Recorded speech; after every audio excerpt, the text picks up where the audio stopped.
চাবি নেই তোর কাছে?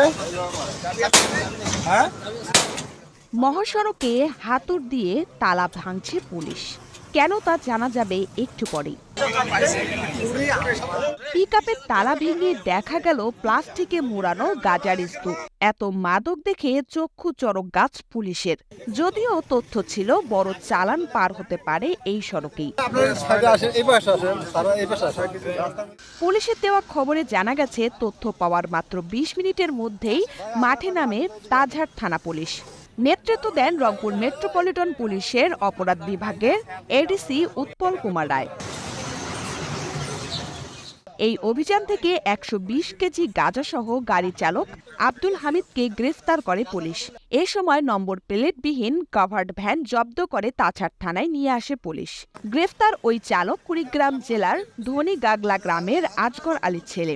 পুলিশের এই কর্মকর্তা বলছেন, জব্দ গাঁজার বাজার মূল্য প্রায় ৩০ লাখ টাকা। কুড়িগ্রাম থেকে বিপুল পরিমাণ গাঁজার চালান রংপুর হয়ে পাবনায় যাওয়ার কথা ছিল বলে প্রাথমিক জিজ্ঞাসায় জানা গেছে। আর ঘটনার তদন্ত সাপেক্ষে সম্পৃক্তদের আইনের আওতায় আনার কথাও জানান তিনি।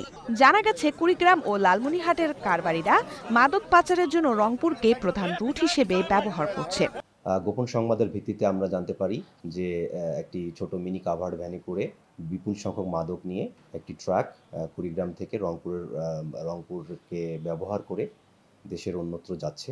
এই সংবাদ প্রাপ্ত হয়ে আমরা আমাদের আভিযানিক দল তৎক্ষণাৎ নিয়োজিত করি এবং তারা রংপুর মেট্রোপলিটন পুলিশের তাজহাট থানাধীন মডার্ন ব্রিজ সংলগ্ন স্থানে একটি ড্রাইভার তার কাভার্ড ভ্যান সহ ১২০ কেজি আমরা যে গাঁজা জব্দ করতে সক্ষম হই। এই ড্রাইভার জব্দকৃত যে মাদক গাঁজা তার সাথে কিভাবে সম্পৃক্ত এবং এই গাঁজার সঙ্গে আর কারা কারা সম্পৃক্ত আছে এই বিষয়ে আমাদের পরবর্তীতে তদন্তে উঠে আসবে এবং আমরা প্রাথমিক জিজ্ঞাসাবাদে যেটা জানতে পেরেছি আসলে গন্তব্যস্থল ছিল পাবনা। তারপর আমরা এই বিষয়গুলো যাচাই বাছাই করছি এবং আমাদের তদন্তে সব বিষয় চলে আসবে। আতিক হাসানের ভিডিও চিত্রে ইন্দ্রাণী মুখার্জি, বার্নর আলো।